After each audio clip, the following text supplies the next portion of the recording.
At kung naghahanap ka ng masarap at murang dessert na pwede mong pagkakitaan, ito ang para sa'yo. Madali lang itong gawin at basta may mangga ka, simulan na natin.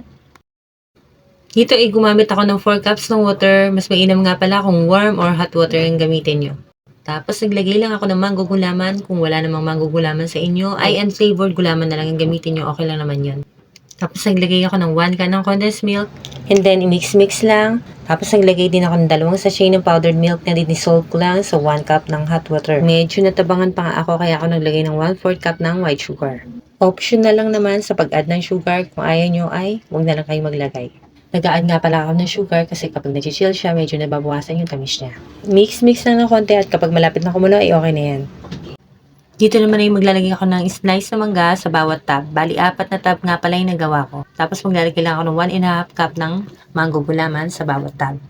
Hinantay ko na siya mag-set at room temperature at pwede na yan kainin o kahit hindi na siya i-chill. Pero syempre, mas masarap siya kung palalamigin pa natin. Kung gusto nyo siyang ipang negosyo, mag-costing na lang kayo para malaman nyo magkano ang inyong kikitain.